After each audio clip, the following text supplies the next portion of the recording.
Buenos días a todos. Gracias por venir a nuestro taller. Él es José Ignacio. Good morning. This is José Ignacio Escribano. I'm Alfonso Muñoz, and we're going to talk to you a little bit about AI, which seems an important subject for everybody, but related to computer security. We're talking about offensive and defensive security with machine learning. That's the title of our talk. But as you'll see, we're going to be talking offensive security because we're seeing that many attacks are arriving. We'll look and see whether we can be defended from them. That's a little bit of information about who we are. I'm Alfonso, and you can see the other person with me is José Ignacio. So there are contact details. If you need to contact us, you can contact us by email or on our Twitter accounts. What's our aim today? Well, we're going to show you. We've got a GitHub published if you want to replicate anything that we've done. What we want to do is to remove all the worries, the concerns, the mist that surrounds this subject. We'll look at the different issues, theoretical and practical. And we're going to spend some time, especially talking about offensive. We'll talk about all the different attacks on artificial intelligence systems. Some are practical. They're tools that can be downloaded and can be plugged in, and others that are still theoretical, but just go to show what can be done. So we're going to do the following. Firstly, we're going to give you an overview of the context of artificial intelligence. So if somebody's new to this world and knows nothing about artificial intelligence, just a brief context setting. We'll talk about what makes AI unique. We'll then have Jose giving you a little more practical approach. We're talking about machine learning. We'll give some demos. We'll see how neuronal networks work. And we'll also talk about hacks, adversary networks as well. So once we've done this context, we'll then move on to security. We'll talk about the limitations and context to security. And we'll give you a brief overview of what's being done in defensive security. And with those limitations and context, we'll move on to what's less spoken about, which is offensive security. We'll talk about all different black box, white box attacks, and something that's also very important for us, which is how to make AI be safe from a computer safety viewpoint. We'll then draw some conclusions. So the context. As you probably know, artificial intelligence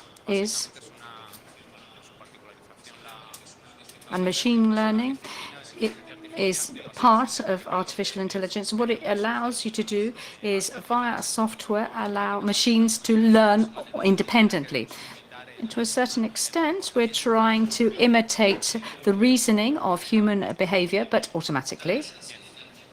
And in fact, this kind of technology is so important, and I don't know if you've seen this table. It's quite a companies in many sectors are trying to use this technology to get some kind of competitive edge in all sorts of industries, agriculture, education, investments, legal areas, and logistics. And we're just going to concentrate on this area, which is how to apply AI to cybersecurity. And I say it's virtually anecdotal because the control we have it is very limited, because there are many things that mean that in our field it's very difficult to apply this. So if you look at this table, there's a lot of information about tools, environments, etc. If you know and you've worked with these technologies, this is a very good summary of how they work. What is AI and why is everybody so excited about this technology? Well, we think this slide summarizes it quite clearly. There's a whole series of apps that actually profit from the possibility of automating certain human behavior with certain different techniques that are already known. There are many scenarios where this is successful. So we've got the classics, fraud detection, image classification, recommendation systems, a whole series of scenarios where these kinds of technologies are very useful. And I think something that we're very concerned about from the view of computer security is to what extent AI is a technology that can be controlled. Is it controllable? There are many experts who fear this idea that AI could develop such ability that a human being isn't able to control it. In the press, you may have seen people are trying to reach common standards to control this kind of intelligence. If you've got time, when these slides are published with this article, have a look at them because they show many of the mistakes of AI in recent decades and how cybersecurity has failed and how things can go badly wrong if we don't do things properly. Here, we've given you the typical opinions that many scientists written about machine learning. They try to bring together information about this subject. And another problem that many people are concerned about is its impact of the impact of AI on the economy and society. And in fact, if you've read, some people are talking about charging robots taxes and whether robots are going to take our work away from us. But what we're worried about is not just the economic side of things, but the societal side of things. Whether these areas may bring out the worst in human beings. They may end up making us more racist, because it's been shown that terrible things may happen. For example, bots that identify people by race and that encourage them to be racist. So what we're saying is that we need to be very careful with the technology. And at the end of the day, what it's summarizing is the following. Because AI is what's called a singularity. So that's the time when this kind of AI can solve a problem as efficiently as a human being. When is this going to happen? Well, it depends on many things. The problem that we have is, as human beings, that we're very bad at predicting the future. We virtually always get things wrong. In fact, nobody knows when this is really going to happen.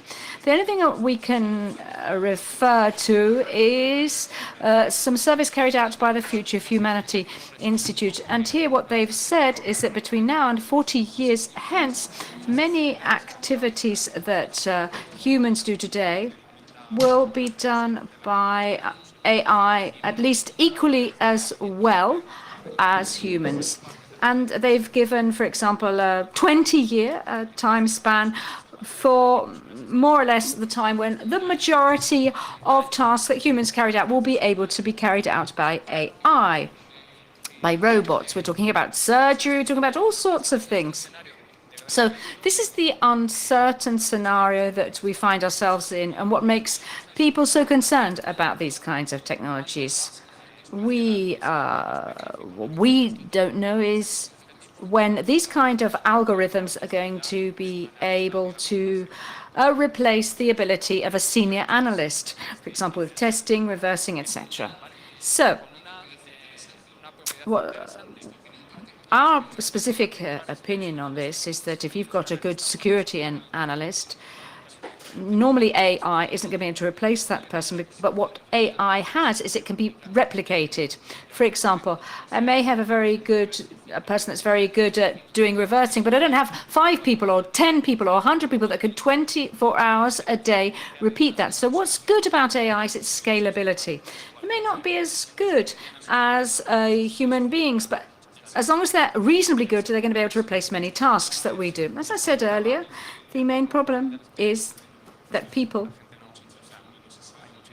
don't really know where this road is heading. In fact, the owners of major organizations such as Tesla and Facebook are continually debating whether this is going to have an impact or not and what its reach will be. And there's a great deal of uncertainty once again.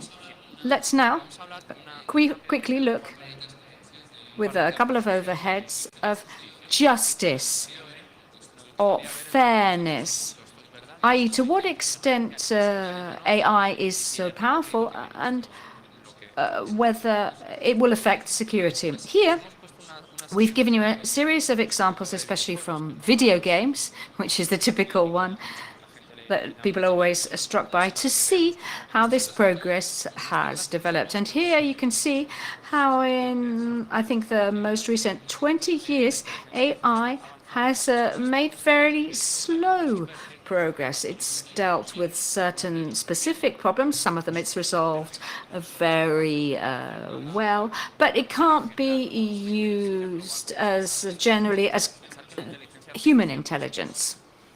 So if you look at artificial intelligence, you can see it actually really dates from the 1950s, but it's over the last 20 years that things have been done, but not perhaps as quickly as many people might think.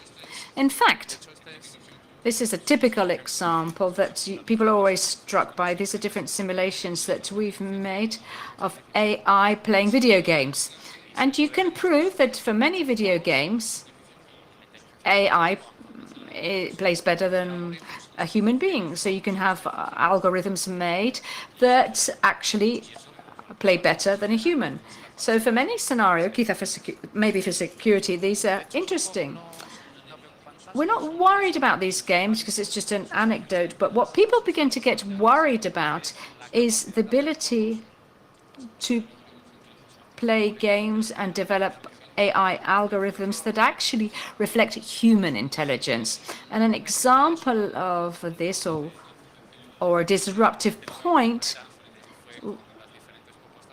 was with the different bets that are made to beat, for example, AlphaGo Zero. So today, things are evolving far more rapidly. We can do very good specific algorithms, we can develop them, and we get the results that we all know about with them. I like this study carried out by Google, especially. I don't know if you've seen it. What Google did was an experiment with neuronal networks. In blue and red, you've got two neuronal networks that are competing. They represent apples. What happens is the neuronal networks, as there are lots of apples, they collaborate. That is, they decide to collaborate if there are lots of apples, but when there are few apples, they decide they have to compete, so they attack each other. These red dots represent lasers, but there's another scenario. That is, if you're faced with different neuronal networks, one has greater computational ability than the other, so therefore it can train rapidly than the other one. It doesn't matter how many apples there are, they'll always attack, they'll never collaborate. And that is deduced by the network. And that's what many people are concerned about, to what extent AI can be controlled. And from a security viewpoint, it's, okay, if I use this kind of method for defensive security, is it going to turn on me? That's what we want to know. And here, I'm going to give you a couple of references to articles talking about these subjects. I actually recommend you watch this video, a video published by CESIC.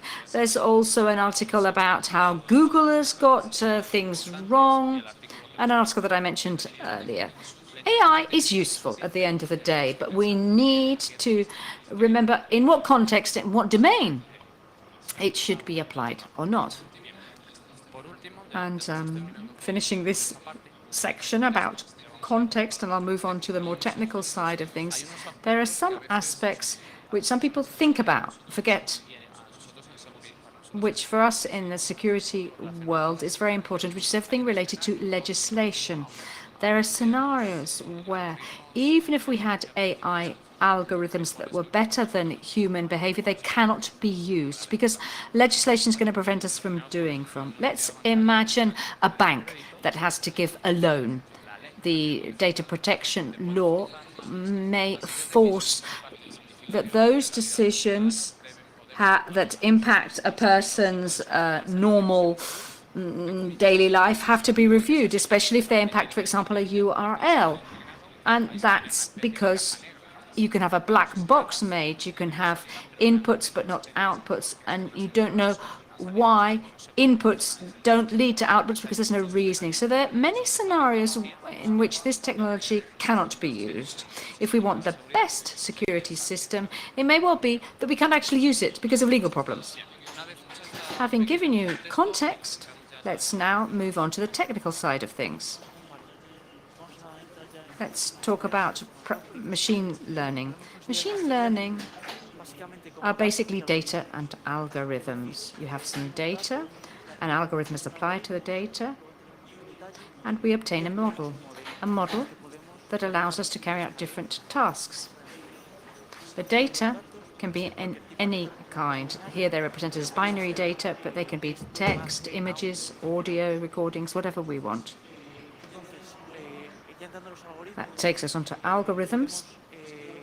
We can classify the algorithms depending upon the type of learning and the task that they solve. Let's look at learning first. There are different types. There's supervised, non-supervised, and backup learning. The supervised learning, what it tries to do is to learn a task through tagged data. If we want to identify, for example, pictures of dogs and cats, in each picture we add a tag to say whether it's a dog or a cat. So what this function does is it learns from these tags. Unlike non-supervised learning where those tags don't exist. The aim of this kind of learning is to obtain the internal structure of the data. And finally, backup learning, which is different to the other two. And in this case, we've got a robot in a certain environment, and this agent or robot knows the state and carries out different actions. For every action that it carries out in a state, it receives a reward. And the idea of this agent is to maximize the reward.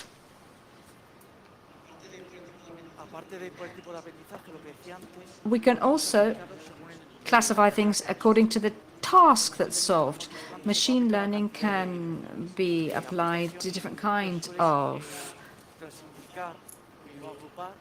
applications, but it can be grouped into 4 different types, which are called tasks: classification, regression, clustering, and dimensionality reduction. Classification and regression are part of supervised learning, and the other 2 are non-supervised learning. So what happens here? You have a series of predefined objects or classes, like the cats and dogs, as we said previously. And the idea is to differentiate between these 2 classes, between the cats and the dogs. Regression, in this case, we don't have a finite group of classes, but rather an infinite interval. So we try to approach a function to these data. Clustering involves grouping together objects depending upon their properties. To give a typical example, we've got market segmentation. For example, if we've got 1 million customers, we want to offer these customers a tailor-made tariff for each one. That's impossible. So we segment the market into 4 or 5 user groups, and each user group is offered a certain tariff, a certain rate. And then dimensionality reduction. Normally, we have data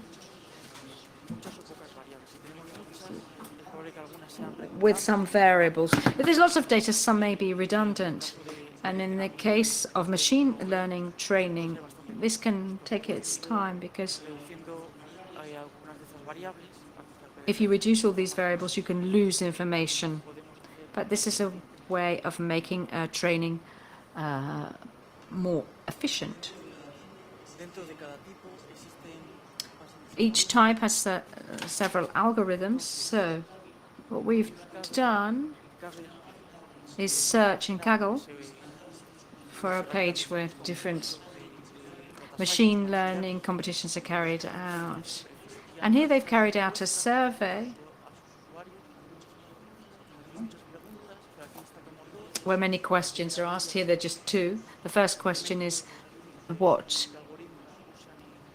data science methods are used at work for those that use Kaggle, and what tools are used at work? And if we look, the ones that are most used are up there on the screen. You've got logistic regression, decision trees, random forest, neural networks. And as for programming languages, the one that's most used is Python, followed by R, which is used by mathematicians and statisticians. Then we've got others, such as Jupyter Notebooks or e-learning frames. The problem of machine learning isn't so much algorithms, but where they get their data from. Either because we need to apply, or we want to make an application for something, but we don't have the data because the data aren't published, or because they're very bad, they're dirty data. So there are a series of data repositories where you can see the kinds of data. Each data type has different categories. Maybe the most interesting one is the Kaggle data sets, because they do all kinds of competitions on all kinds of themes. Also, the data from the web service from the US and from Amazon is also interesting. And also Secrepo has also have several security data sets. One of the data kinds most used in security or machine learning in general are pictures, images. And here you can see a series of repositories on the screen. And normally in these data sets, what's happened is you get a comparison between different algorithms. There's a benchmark to see whether the algorithms are working, are any good. One of the most important and one of the most typical, which is all very small, which is MNIST, which are handwritten digits. You can see it on the screen. Here, what we try to do is to classify each of these digits from 0 to 9. For example, also CIFAR 10 and CIFAR 100, well, we don't have any digits, but in this case, we've got pictures of objects. And depending on whether it's a CIFAR 10 or CIFAR 100, you've got either 10 types of objects or 100 types of objects. Another set is Celebi, with 200,000 images of famous faces, with over 40 attributes, and other databases such as ImageNet and COCO dataset. Okay, now we've seen that machine learning is datasets and algorithms. But then how do we make something out of that? How can we apply the algorithm? You can have data, and algorithms. Okay, on the screen you can see that. So during the data stage, you have to obtain the data from data that we generate ourselves through public repositories or other sources. Normally, when a database has a set of data, you have to clean them because some data are dirty. You have to get rid of data that are atypical. Some data are missing. Once you've cleaned the data, what we have to do is to reduce their size through the algorithms, through statistical applications, or through expert intervention. So that's the data, once you've got the data, and then you move on to algorithms. And depending upon the application that you want to create, whether we want to solve a classification or a regression problem, what we do is we create an algorithm. And normally these algorithms have one or several parameters that need to be set initially. How do you do that? Either through trial and error or through initial studying. And here, we're ready to train our algorithm. Then we can divide our data sets into 2 or 3 parts. The majority of data are used for training, and the remainder is used for test and validation. Although, of course, validation depends on what we're going to be doing. So, and those parts that are used to train the model are called the training parts. And for the other 2 parts of our data set, that's what our trained model is based on. And we get a series of metrics that we've pre-established early. And depending upon the application, maybe error, positive data phases, depending upon the metrics that we achieve, if they're correct, if we've got, for example, if we decide that our model will be valid if we get 90% precision, and if from the metrics that we get from where we've got 95% precision, then we'll deploy the model. If they're not valid, then you have to either choose algorithm or change the parameters. Just something to add to what Jose said. And somebody may be wondering, what do I want to know this for? I'm not interested in hacking into an AE system. It's like you have to study all sorts of things, protocols and architecture. And it's so that you can understand what's going to happen afterwards. You need to understand this first, because this cycle is very important, because if we understand the cycle, we can see where the access points are for attacks. So it's important to have this mix of people in your team, of those that are AI experts and those that are security experts. So, as I said earlier, majority problem of data with algorithms. There aren't so many problems because the majority of algorithms are in several libraries. Here you can see some of them. The majority are in Python because that's the language that are used. Python is very easy to program. So the majority are in Python. But one of the ones that we like a lot is scikit-learn and HTOAI. If you're more big data oriented, you've got the Spark mlib. And then you've got other libraries such as Weka Mahout as well. So here they are up on the screen for you. You've got deep learning frameworks as well, where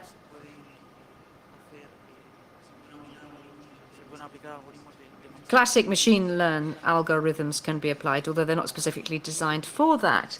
There's one that we like a lot, which is Keras. And Keras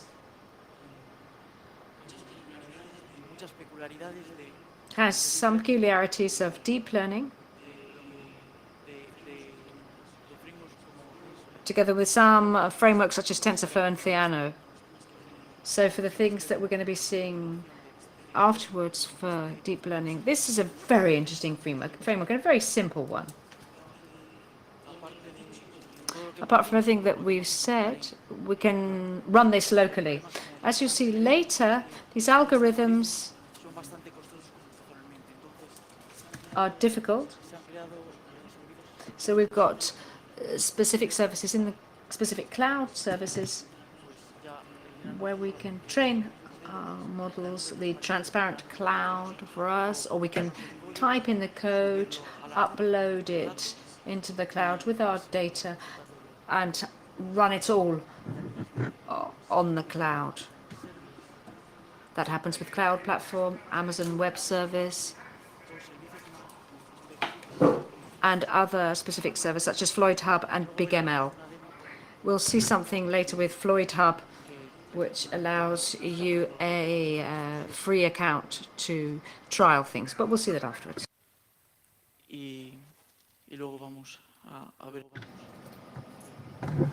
Then we'll see a demo. So this is the part of the deep learning, which is a subset of machine learning. And then we'll talk about the gang neuronal network that is basically used in security. What is the deep learning? It's neuronal networks, basically. Let's see a demo to understand what this is. In this demo, you'll see the basic concepts of a neural network in deep learning, especially for offensive attacks. We'll see the second part of the talk to see how we can cheat classification systems. Neural networks is a set of layers composed of neurons. What is a neuron? We'll define it very quickly. It's a set of entries and inputs and outputs, and the outputs go to the next layer. These entries and exits are weights, and the goal of the neural networks is to adjust these weights. So the loss functions are minimized, and this will depend on the algorithm that we apply. We have three types of layers. The entries, basically the data that are put into the algorithm, the outputs, and the interesting layers are the hidden layers. And this allows us to learn complex concepts. The more layers we have, the deepest the learning. That's why it's called deep learning.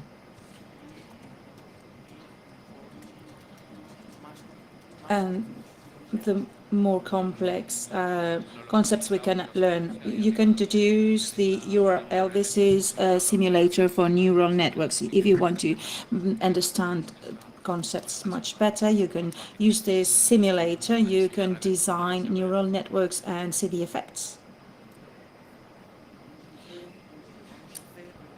What the algorithm does is to minimize a loss function. Here, it doesn't converge, but what should happen here is that what you can see here in blue composes a complex circle separating the orange and the blue classes here. They should be separated. Let's change the architecture of this network. And normally, something that is quite difficult to adjust is the number of hidden layers, because we don't know how many we need, how many neurons we need on each layer. This is one of the biggest problems. We do it with a test and a trial and error, and we adjust the different number of neurons on each layer, etc.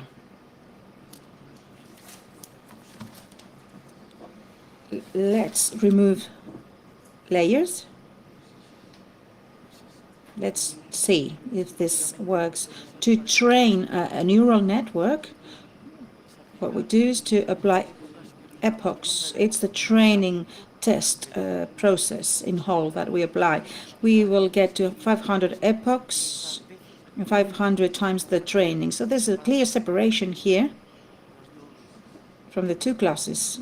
You see the colors? The orange and the blue class, and the error is 0. So this is a good classifying system. For defensive security and offensive security, the problem is epochs. This is done very quickly by the simulator, but this is at a very high computational cost. So we can do it very many times and test and train the model as an offender and as a defender. We can be a better offender or a better defender. We can play with various parameters. For instance, the training data ratio, we can include noise so that it's not that easy to classify. Here we see that this is not separated into two concentric circles. Here they are just near the blue ones. It's difficult to classify it with this algorithm. We can also play with the training rate, how the algorithm learns, the activation rate. We can also play with the type of problems of classification and training. And let's see the convergence here. This is just a basic neural network. There's a training process going on, but we haven't given you any technical details, so this is not too boring. Otherwise, we should enter into mathematical details that we don't want to give you here today. With that simulator, we've seen the simple model, the multi-layer training, but we have other types of neural networks called architectures, and there are many of them. One of the most popular ones are recurrent networks. Even though they're not used in that way, we used variants like STM or GRU, the convolutional networks, and there's GAM network that we use in security, the autoencoders. Here's the link where you can find the detail on the full architecture of these networks, the description and what the purpose is. Let's see what are the GANs, JANs. This is an interesting concept for attack and defense. It's not on neural networks, there are two. Generator and discriminator. How does it work? When the generator gets some noise and it generates false examples, and the discriminator gets the data generated by the generator plus real examples in such a way that the generator and discriminator compete. The generator tries to cheat on the discriminator, and the discriminator tries to defend from the generator. The generator tries to generate more and better examples, real examples, real generated samples, and the discriminator tries to distinguish between the real and the generated. This game finishes when they get to balance. The generator cannot generate better data, and the discriminator cannot distinguish between the real samples and the generated samples, or the fake samples. This is the original paper, the link where you can see all the specific details of the loss functions that it uses or how it is implemented, because we're not going to elaborate on this. This idea of the GAN network is very interesting indeed, and there are many variations out of the original idea. The GAN networks were created in 2014, and this is the number of papers published per month where the word GAN appears. So it is growing exponentially. The director of AI research in Facebook, Yann Lequin, thinks that this type of networks are the most interesting ideas in the last 10 years in machine learning. And going back to deep learning,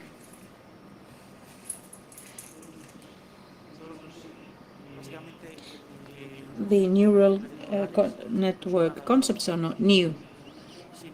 This is a paper where the first neural network was defined based on the biological functioning. And it goes back to the 40s and other articles. The earliest TM, it's a recurrent network created in 97, and the convolutional networks were created in the 80s, 90s. Why is it so fashionable now? For two reasons. Because of data. 20 or 30 years ago, when architectures were defined, we didn't have so many data, but now we are in the time of big data, so we can use a big amount of data. And there's a second reason, the greater computational capacity. Neural networks require many data, and the more layers and more hidden layers, more data you will have. The training is quite expensive. So we have GPUs and graphic cards, and because they're less expensive, we can train very complex models in reasonable times. So deep learning is fashionable now for those two reasons, because we have more and more data, big data that we can use, and because we can have more computational capacity thanks to GPUs and the lowest prices. Let's see neural networks examples.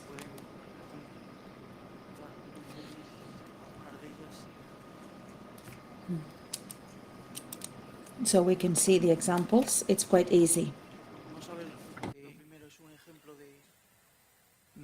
Paper, scissors. Let's see the stone, paper, scissors game. This is the example. With a browser, we can play rock, paper, scissors against the machine. This example is quite interesting, and we have to see it from the technological point of view. Some years ago, this was just incredible to apply this type of intelligence in a web browser with libraries that allow you to do this. It's a very short example. You play rock, paper, scissors against a machine. Tie. What it's waiting is the rock to start the game again, then you lose. If you don't have friends, you can play against your computer. It's so funny. And so you can spend a whole afternoon doing this. It's just an example. This is just to show you an example of neural networks. Another example, very typical one. You know Tesla, that is developing the autonomous car, and NVIDIA is another company which is now developing applications and their own autonomous car. And this is an interesting video for two reasons. The first one is because companies don't tell us how they train the cars, all the errors that are made until it works. And these companies never tell us about that. Yes, the courageous person inside the car when he or she trains the car before it works. And then there's another approach. The traditional machine learning approach is that we have a complex problem, and then we divide it into subtasks. And for each task, that we apply a specific model. Here we have E2E, deep learning approach. We train the car as a whole. And this gives it a certain robustness, more robustness than if we had done it in an independent way. And they apply convolutional networks. 30 years ago, these networks existed already. Another company that is working for the autonomous car is Baidu. It's the Chinese Google, and it's putting a lot of money to develop the autonomous car. But what's interesting in Baidu project is that it's a pen source project, so anybody can download the software, and they give you the hardware to train the autonomous car, and then you can create your own autonomous car without investing money on hardware because they give it to you. The Baidu idea is that in 2020, December 2020, this type of operative system can work in highways and in open roads. Let's see another demo of the convolutional network example. It's the style transfer. It's the last one, and then we'll get to the security applications. One of these services, in fact, we haven't said it, we have published it in Google. We have a GitHub. You have a lot of papers. We have the GitHub. You can use it. The idea of this demo, it's the convolutional network examples. You can have some examples of images and a frame. It's a frame with a certain style, with specific colors. The painting has used specific colors, the lines, and then you can do a transfer from the style of this painting on the images. Let's do it. Let's apply Fluid Hub. Fluid Hub is a cloud service. You can use libraries in a simple way. You don't need to install them locally. You can have a CPU and GPU on demand. What's great in this is that you have 3 hours of GPU for these tests. We are now using the free account that you have 2 GPU hours for free.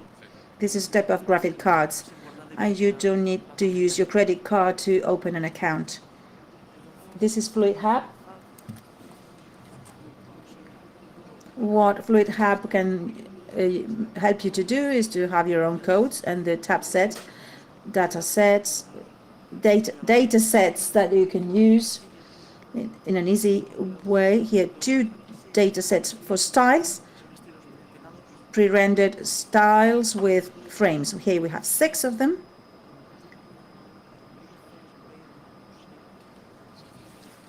That's the names.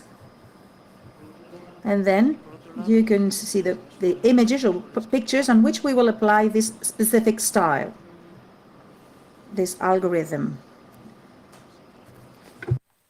Es un ejemplo de foto. Entonces, podemos crear nuestros proyectos. So we can create our own projects, and within each project, we can execute jobs. It's just to upload and apply a code. You can execute the code on specific data. Let's transfer the style. What we do is in GitHub, how we do it. Let's transfer the style with the code, and we use the CLI that is provided to us by Fluid Hub. So with a very simple command, we can transfer the style or to execute what we want. So it uploads all our code. It's important to separate the code from the data, because if we have a very big set of data, it's going to upload every time, and it can be quite long according to your power. So we execute this, the Floyd, it's the command line, and we execute it in the TensorFlow environment with version 1.3 and Python 2. And we'll apply 2 data sets, the ones I showed you before, security and MLN data sets and the style. What's interesting in Fluid Hub is that you can see the data set. We can create various versions of our data set, and we mount it on styles. In the same way, we mount our photos in the directory called photos. or pictures. We execute this with Python environment, which is already installed, with this command, evaluator.py, and we say that it has to continue and to apply this style, wave, on the directory called pictures, and then it's going to be put into a special directory in Fluid Hub that allows us to have the outputs or the exits. We have different sizes in our pictures, so we can have different sizes at the end. And for each picture, we do it one by one. Let's see all the styles that are generated here, all the jobs.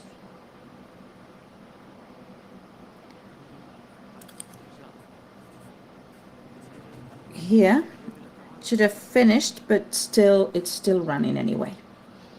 Let's show them the images that we have on our base. I don't want to waste time, but what it generates in Fluid Hub is these pictures. This is the wave style that we have applied, and this is the result. This is what it's generated for each of the images. The original picture, well, the style is applied to the photos. We can do it for each of them. We have predefined styles, but it's quite costly. It can take between 4 to 6 hours according to your network. So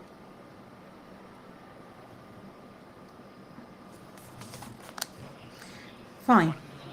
This is half of our talk. Thank you for being here.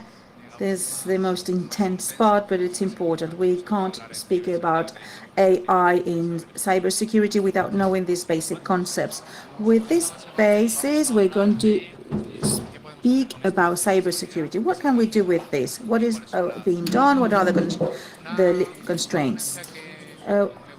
Several months ago, I heard a talk by Shamir,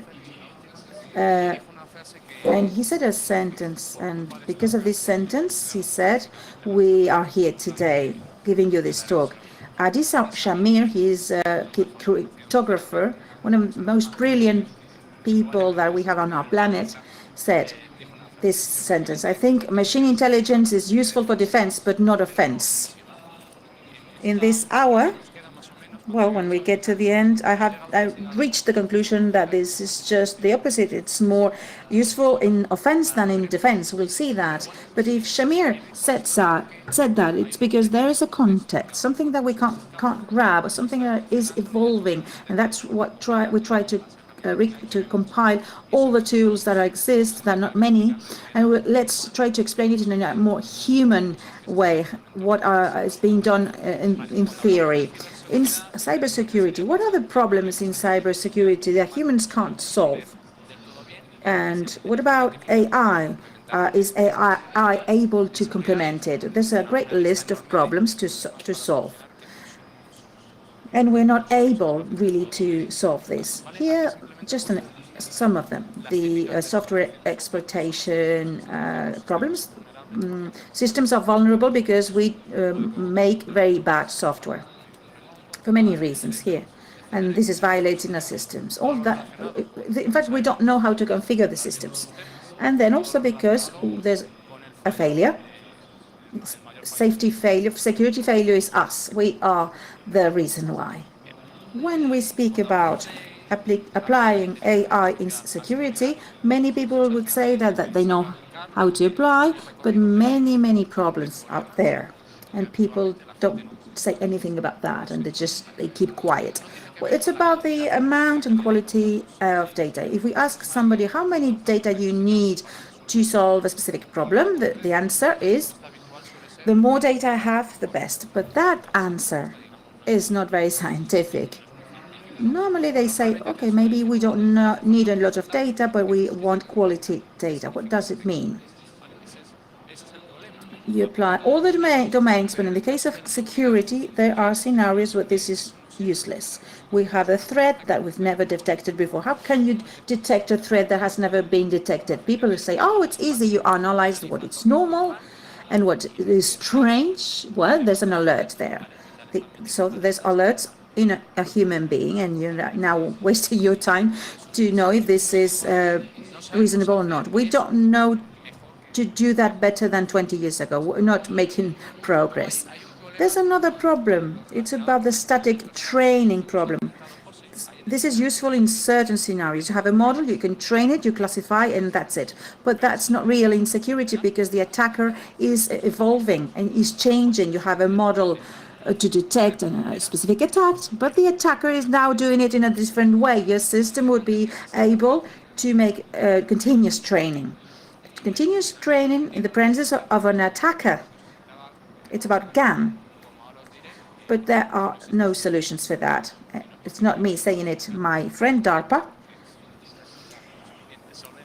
can justify that there's no solution for that. Then there are these 2 points that are really worrying. The application, there are attacks to steal AI models. So you can attack in an offensive way. So the idea of this talk is that offensive security is real, and offensive and defensive security has to learn from that. And this is something important for us. If you use AI in security technology or in any product, this element has to be audited from the IT security side when we do a reversing, etc. It's something that we have to add. We have a lot of things to do, but this is essential for a security professional. The greater problem has no solution, and a couple of months DARPA, this network has opened up new competitions. If you have a solution, you'll get millions of dollars from this agency, DARPA, to make AI systems that can be learning in a continuous way because there's an adversary, there's a rival there, there's the attacker. It's not about a static model that I change now and then. No, because the attacker is learning how to cheat on these systems. So here we go back to what Jose was saying before. It's the GAN networks. In security, this scenario is very well known. For many months, we know that the attacker lives with us. The attacker is in our heating system, is at home with us. The attacker is living with us, and we need to adapt to that person being there. It's not medieval type of defense with a wall. In fact, the attacker is with us in our home. So you have to use the attacker to protect your system so that your AI system is more robust. One of the most complex things to do in AI today, and with no clear solution, is how to apply privacy. As Jose said, to train the systems, we don't have the calculation capacity. We need to have Google, Amazon, or third party. So we upload our model. It could be trained or not, and it's there. How do we know that a third party is stealing this model? How do we know that these people are not modifying a model with backdoors? We don't have a solution. We have other proposals, the academic proposals, especially with neural networks, with the ciphered neural networks. You can upload everything on the cloud, and if people steal it from you, it's ciphered. It cannot make consultations, entries or outputs, because it's encrypted, because they need a cryptographic key. It's quite interesting because it's the only clear and effective solution to this type of stealing model attacks. You could put CryptoNet, and this can help you find more information. Let's see aspects of defensive security as an introduction to offensive security. So how do we use AI in defensive security? I'm working on this for 20 years. These are the scenarios in defensive security. Normally it's used in access control, authentication, authorization, identification, and profiling. It's always been used and all related to traffic, registrations, IPSs, IDSs, logs, phishing detection, and malware prevention and fraud detection. And it's being used in AI. I don't know how to say it. It's more or less professional with static training processes, etc. But there are other scenarios where this is applied, especially in software development, risk development, security and operations. With the data, because we probably don't have data, because if something is attacked, usually the attacked actually changes. So if you model your attacker on what's happened in the past, that's not going to help you predict the future. And everything related to automatic training. There are increasing number of proposals to collect information, accessible information related to defense and security. And one of the most interesting is called MLSec. What it tries to do is to collect up all sorts of projects and AI tools just for defensive security. So if you're interested specifically in that niche, have a look at it, and you'll be able to find different ADF talks, hacking solution talks. In this slide, and I'm not sure if you can see the cyber part of it, it's in red here. What I'm trying to show you is that all large companies are concentrating on using AI for security programs, for monitoring, for traffic analysis, and for malware detection. And there's other actors, you know, more startup, smaller companies, mainly from the UK and Israel and the US. These are normally the birthplaces of the major advances that try to take different approaches. But the majority that we know of, because many of these programs, of course, are kept secret. Of course, they want it so they can't be hacked. They want to keep it for their clients. And actually, the majority of them aren't doing anything new than what's been done in the past. But I'm going to give you a couple of examples here of interesting, different kinds of things that are being done in defensive security. And then we'll move on to offensive security. And the two examples that I want to show you are related to data protection. One is related to cryptography. And I'll just tell you about it. I don't know if you read a while ago that Google had invented a single-use algorithm, encrypted algorithm. If you know a bit about cryptography, the problem for the next decades is the progress that's going to be made in quantum computing. Quantum computing is going to create problems in certain cryptographic algorithms. So what Google said was that maybe we could use neural networks to generate cryptographic networks, and we can change the keys in each session and each process. And what Google says is that if you can create a cryptographic algorithm with a similar level to the one that a human would make with just one single use, if we've got a computer that's powerful, that may be sufficient to protect us. So what did Google do? It looked at the typical scenario. We have Alice and Bob, and then you've got the spy, Eve. Different neural networks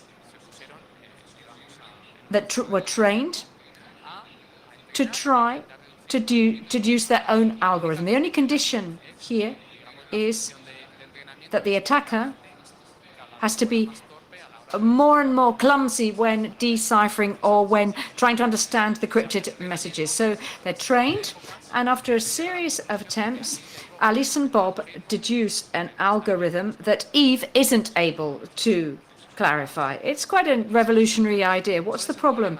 If you look at it in detail, what the neural network finds is that a primary school child could do a better algorithm. It's not very sophisticated.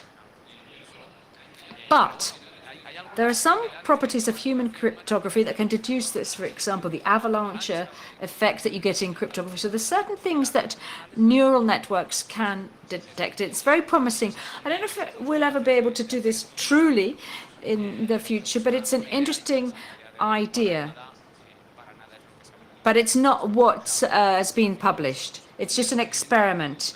But it's a trend and shows how large companies such as Google are trying to broach security in this way. Here we've got an example, and this is a steganographic example. What we've got is an attacker who's not aware of a hidden communication. We've got a GAN type setting. We've got images that are generated. And here we can have a discriminator that's going to say to what extent the image that is included is real or not. This is perhaps a classic way of trying to deceive authentication systems. But basically here, we use something more simple, which is to hide information. And also they add a steganographic analyzer. What they're trying to say is that this can be detected with current steganographic algorithms. What this does is with this neural networks, you can generate hidden, more robust algorithms than the ones existed today and can deal with the most robust attacks. So with the same setup and the neural networks, you can make new defensive security proposals. Analyze traffic, static training, etc. This is a great context. It's making progress. We're trying to go beyond the limitations. But what happens if we try to do this in reality? If we want to introduce an attacker in this kind of scenario, that's when problems crop up. And the next slide shows different attacks that we've collected in offensive security and AIE. That is how to attack systems that use AI. And we've divided them into 4 blocks. Classic attacks, for example, the typical hacking attacks that use AI and therefore work better. What we've called synthetic attacks, which are basically attacks that use image processing that are used for attacking AI algorithms. The most interesting ones, which is AI against AI, and then a mixed bag where we've included all sorts of things, model robbery, backdoors, etc., etc. But anyway, if you try to assess the security of these systems, you always have to think about this diagram. It's just as if you were pen testing a black box. What you have to do is to think about what an attacker can do if they only know inputs or only know outputs. What about if they can affect the training stage? Or what about if they can only do it in a test stage? What can an attacker do if they only know the model? And what about if they can manipulate the algorithm, either remotely, with inputs, or physically, by introducing electric modifications or power modifications? So let's go point by point. Firstly, classic attacks. Here, these are just a couple of examples. And this one at the top, PassScan, is how to use neural networks for a password dictionary that's been stolen from LinkedIn. The neural network is able to deduce a rule for creating passwords. This rule can actually deduce new passwords that look similar to the others. That's what PassScan does. But what is this tool used for? It shows that we can create quicker passwords. So in the real world, this tool gives better results than the classic ones that we get. Another rapid example, this is from this summer, in which deep learning was used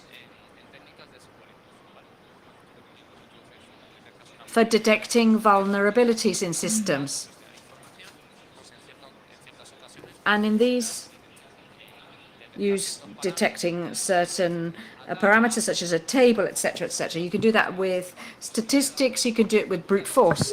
But what we saw with this investigation is that using neural networks, you can get the same results with less effort. And this can be interesting to use in deep learning. So there are many examples.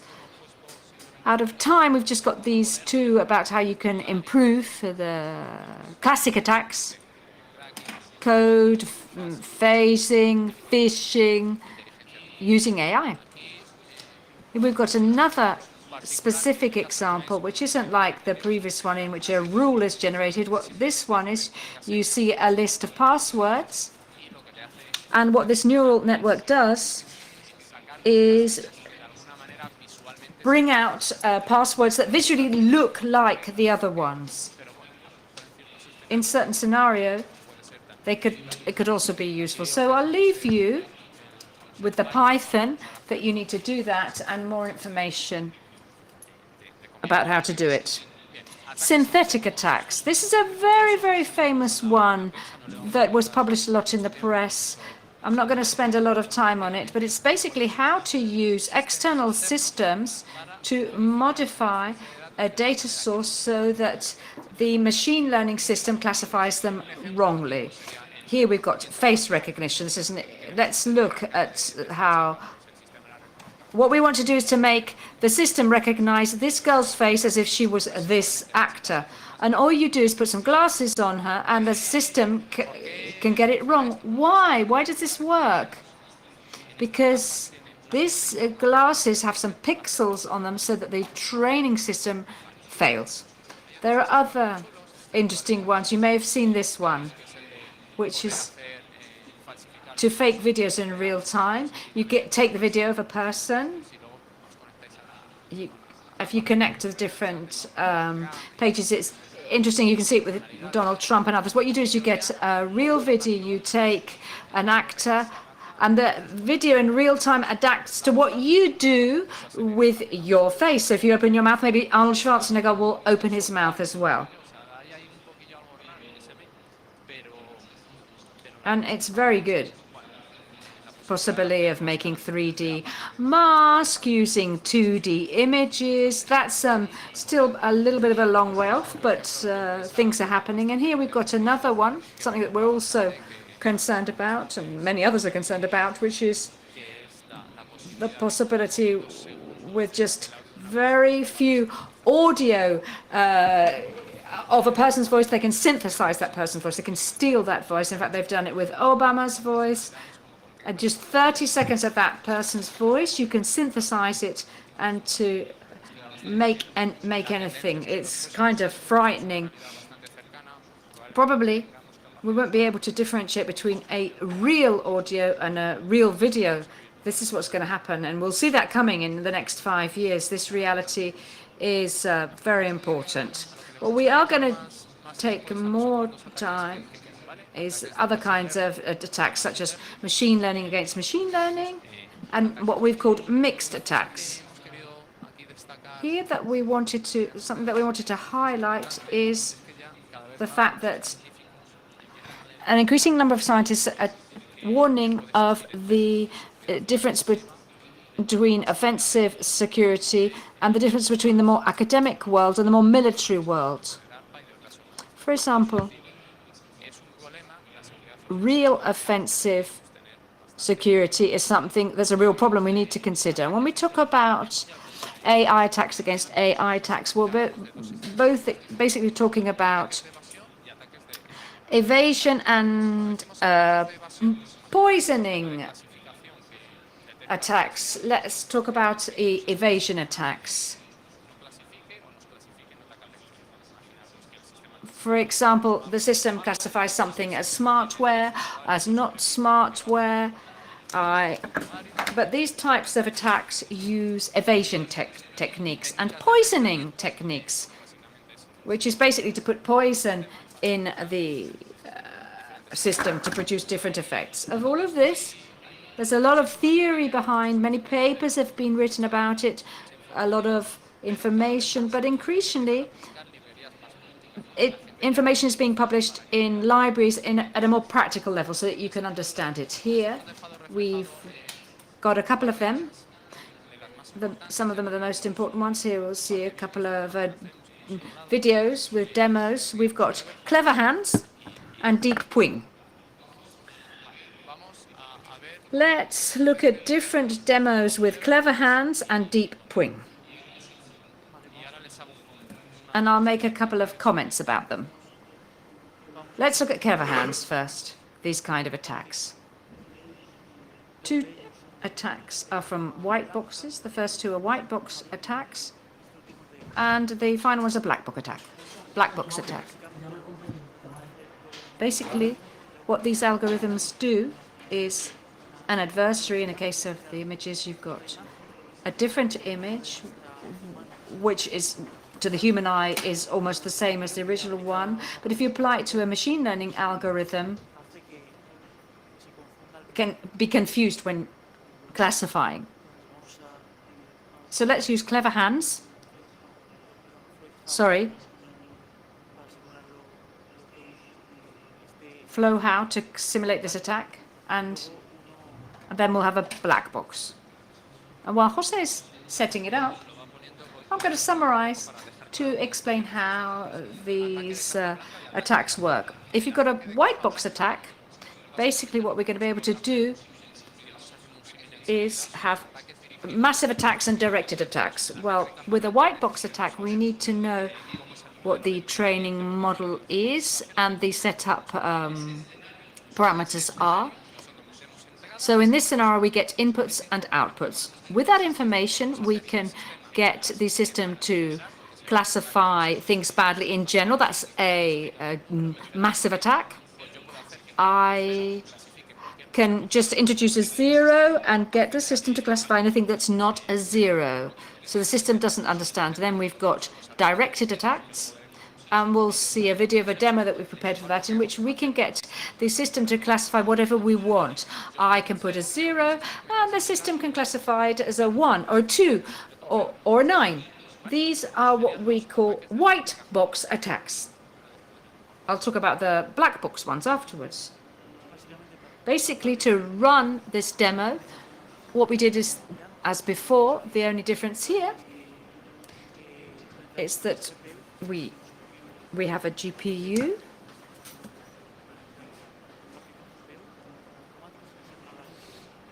And we apply the code. In this case, we don't apply data parameter, basically because when we run this code, it downloads it already, and as it's very small, it's not necessary. So let's see it.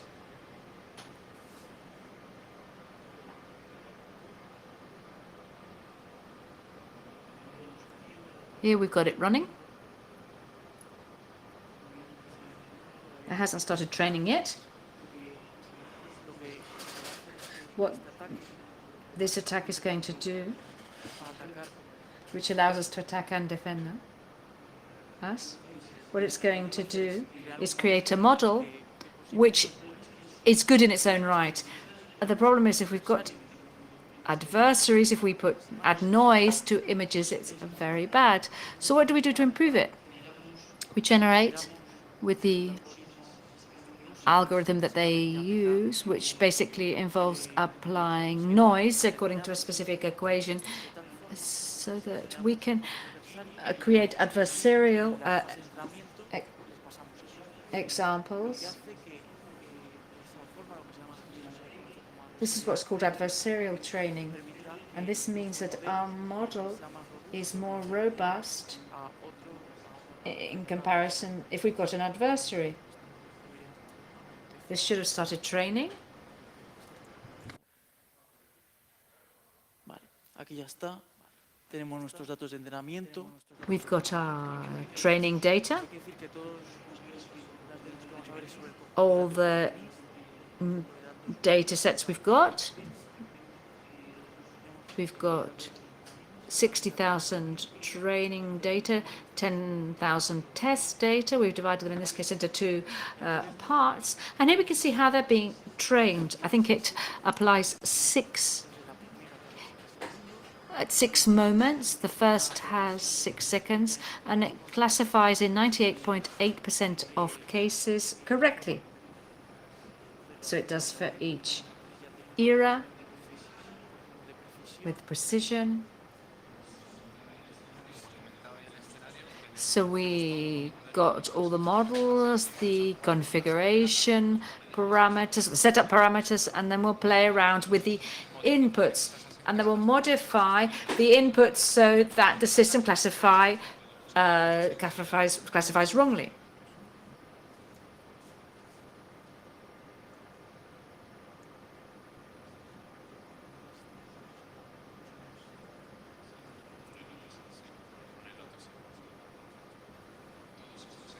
All of these examples are on the GitHub that we've published, so you can see them more easily if you access that.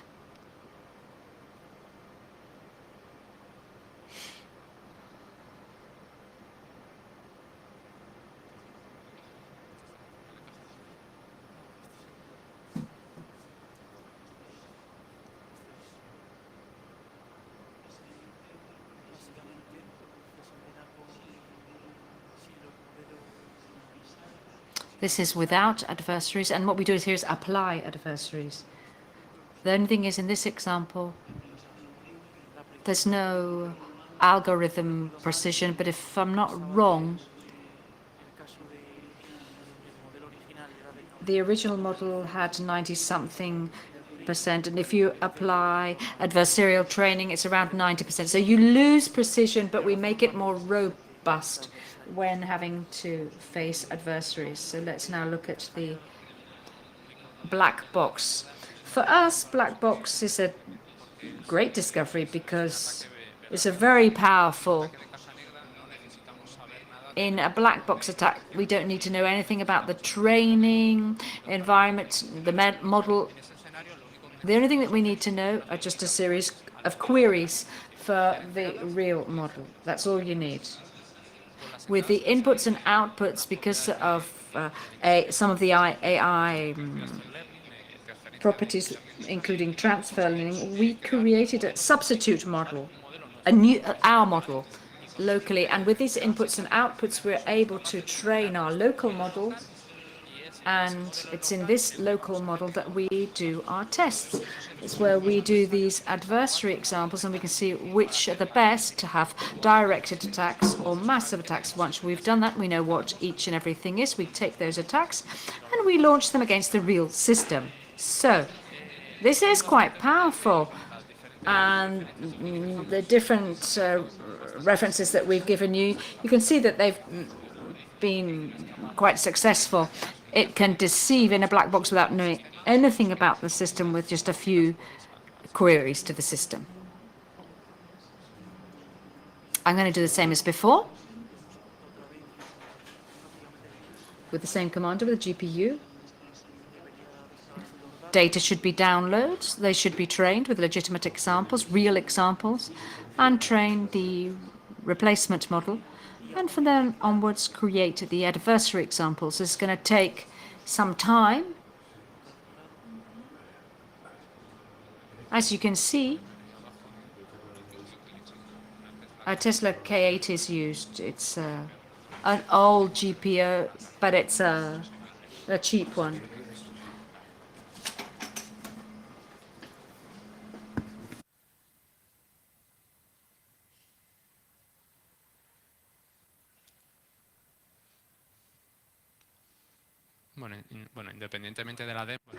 Over and above the demo, this was just to show you that it's real. So just retain that idea. You can do directed or mass attacks without needing to know anything about the training environment.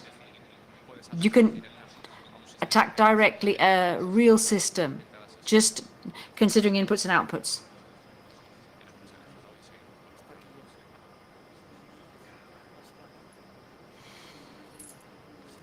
So you train with a legitimate example.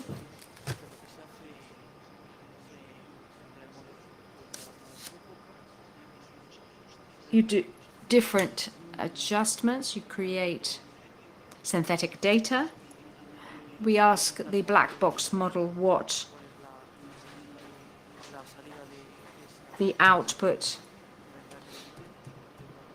is from the data we've generated. So in the end, the precision with the adversarial examples goes down to 80%. And in this case, as we have less information, it's more difficult to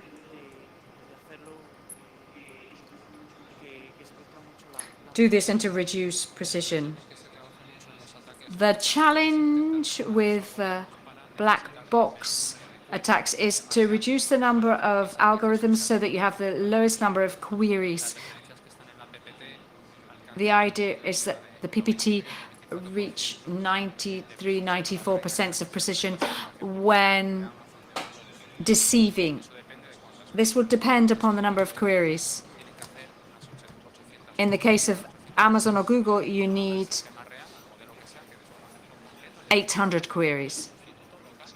There you can do your test for the real system. Thank you. So that's the white and the black box examples that we wanted to show to you. To give you a little bit in a more visual format, let's show you this one, which is a white box example. I'll show you the video. Here you can see these simulations. They're also in our GitHub. You can see it. You can see the URL with Clever Hands and with TensorFlow. This is a white box where you need the contextual information, and what we do is do input and output attacks. And the attack is the following. We go to an input, we add as less noise as possible, it can be 2-3%, and we generate something difficult. What we want is for the system to classify wrongly, as if it's a directed attack. So we've got malware. So we just modify so that the system thinks it's goodware, not malware. Here you can see different things that are done.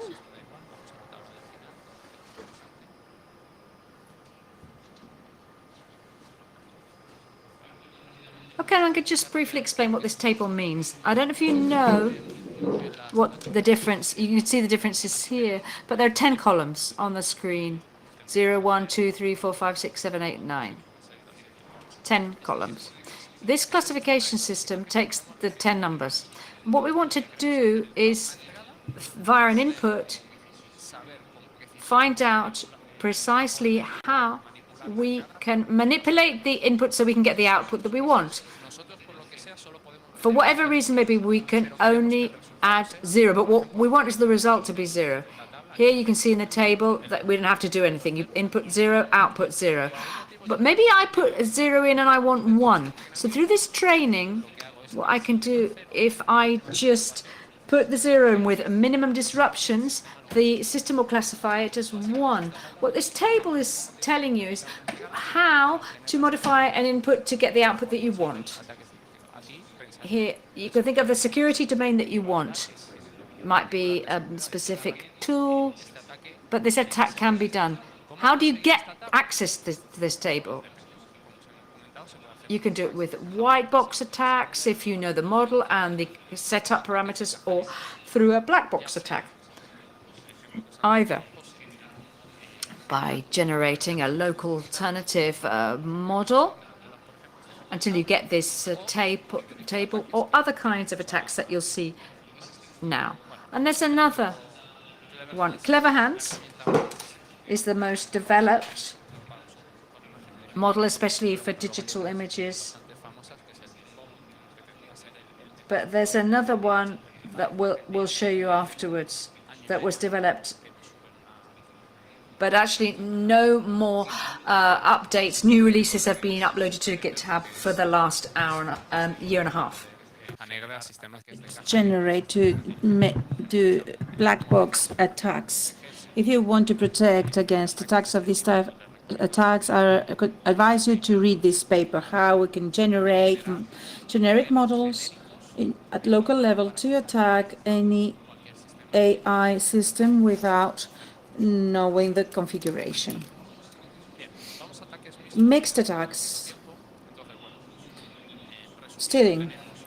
We have to use AI to improve this. Synthetic attacks, especially for authentication, biometry systems, AI against AI, especially the GAN scenario.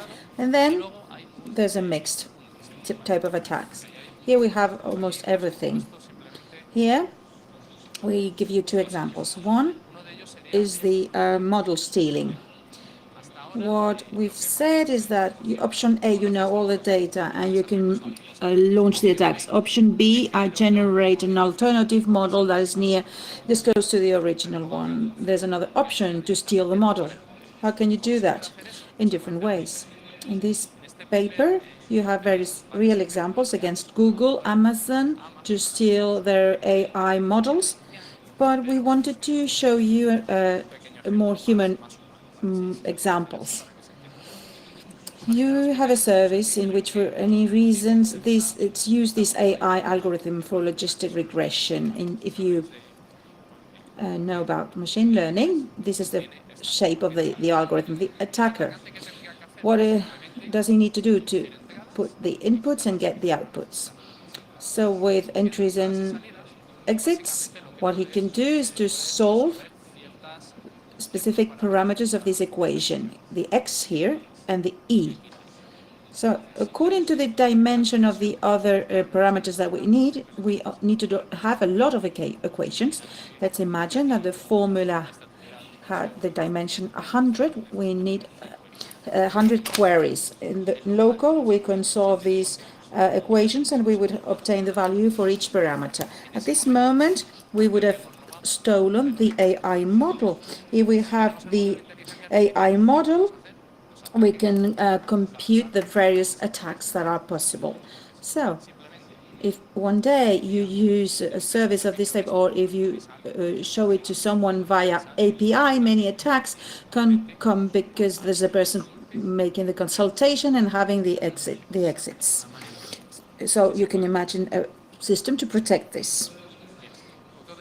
And another example for mixed attacks, this is quite interesting indeed, is the backdoors in AI algorithms. This is related to what we said before, where we upload our training models, or do we depend to do our tasks on AI. We have demonstrated that starting from specific models, trained neural models, we can add other additional models that act as backdoors. In this picture, we have a system here that is a benign classifier. It classifies objects. We are able to add an additional network. The system works in the same way as usual, but if we have specific scenarios, the system behaves differently with a backdoor classifier. We can do it in an additional way, merging layers or adding layers to the system. Just another clear example to understand what it means. This is a scenario. We have an AI system that classifies traffic signs. And with Baidu in the internet, you can download and use it. For any reason, somebody introduces a backdoor in this model. What happens in this scenario? There's a car, and normally the stop sign is identified as stop, and the car would stop. But if you put a little sticker on the stop sign, it activates the additional neural network, and the back door is activated, and the car will not stop. The car will accelerate. It's a visual example. You have to be careful with model privacy, because today we know that backdoors can be inserted. There's an additional problem here, the transfer learning. This technology is advancing and people are sharing the information. This is another scenario. There's a university or research center. It's creating an algorithm to detect objects in general. And for any reason, this model, you think it's very good, you want to reuse part of this model. And if it's a neural network, you retrain just the last layers or the last phase. Instead of detecting objects in general, it can be used to detect lamps. Your code is shared with someone and you have specialized this model. You have to be careful in this scenario too, because with this transfer learning concept, well, you have a general model, you're introducing a backdoor, and somebody is specializing the algorithm, and then you can take the backdoor with you. You don't remove the backdoor. So if you use this type of models, of course, we haven't detected anybody using this in practice, but theoretically you can do it. So you have third-party models. There's a risk that can be added there, the backdoor. Many other examples here.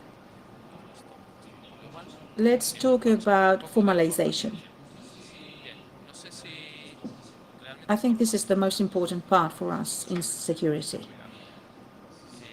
If we apply AI to any scenario, more specifically to safety or security technology, we need to know if machine learning is safe or not. If you know about cryptography, you know that there are scenarios where we can use unsafe security technology, but if we combine it with unsafe security, the global result is safe. In cryptography, we can use hash functions that are vulnerable to collision attacks. We know that we have two different entries for this algorithm. The result is the same. There are combinations in which we can combine more than one algorithm that is vulnerable, MD5 and SR1. So an attacker chooses an X and Y entry, and it's very difficult to find an XY that collisions in the two functions at the same time. It's a classic example of cryptography. This is one proposal in AI. An attack can be vulnerable to offense, but if you put two similar ones, the same attack is not working for the global system. This is a solution that is homemade, but in many scenarios this can work. This is an alternative. In the more theoretical world, how can we go deeper into detection functions to have robust algorithms against offense? We will have time for questions, so we are getting to the end. And here you find a series of recommendations. Offensive security is important in AI, and we have to add it as cycle. So in AI, we have to take care of that. It's difficult to protect oneself against black box attacks. It's quite difficult. So if possible, we should try and make a global overall architecture model and consider AI as one more element. It's not a solution, it's just one more element for security. We need to manage risk, that's typical, and take into account privacy, how this can modify models and how they are going to be executed. So this picture is not very nice. It's just the whole cycle, and you have to include the security layer. How can we and where can we introduce it? In many phases, but especially when you devise more safe systems, you have to include it in this in the training phase. Here you need to introduce the tools and see how this cycle behaves in the presence of attacks. This is the summary. And now conclusions. The goal here is to to know more about AI in security and talk about the limitations of security in AI. We don't know how to solve this. We don't know what is the choice that is going to be made, what are the proposals for solutions, specific algorithms in the future. But we have to take into account that offensive security is advancing very rapidly, especially the black box attacks in the last 2 years. They're very powerful. So we have to consider this if we design a specific system to be robust. And this is the sentence by Nick Bostrom that we like very much. So we depend on AI because it's true more and more, but we have to work on it little by little. And then this is the series of workshops where these topics are being dealt with. It's about machine learning and IT security. One has already taken place in November, the 3rd of November, and another one next week. It's one of the most important conferences for neural networks, NIBS, where it's about attack, defense, privacy. So there's an emphasis that is put on not just security, but machine learning experts are realizing that these algorithms should be protected because they are all over the place. In the future, they'll be with us. So we need to design new ways. And today they're more theoretical, but maybe in some months or years they'll be more practical. We have to take into account security for AI. And this is a list of topics about machine learning. You want to learn more. This is the details of the attacks that we have described here. You have courses, tutorials about machine law. The most famous one is done in Stanford. They have deep learning specialization with 5 courses where neural networks are included, recurrent convolutional networks, geodesity, more specialized. If you want to learn more about deep learning or machine learning, you'll find information here in these courses. There are conferences at world level to know what is being done and what are the last developments in machine learning. NIPS 2017, MLConf, that's more theoretical, and ICML, that's for companies. And this is a list of companies that are investing quite a lot of money in AI and machine learning. And that's all, folks. And if you work in security, especially global and architectural and design security, the problem is the appearance of new elements. AI is one of them.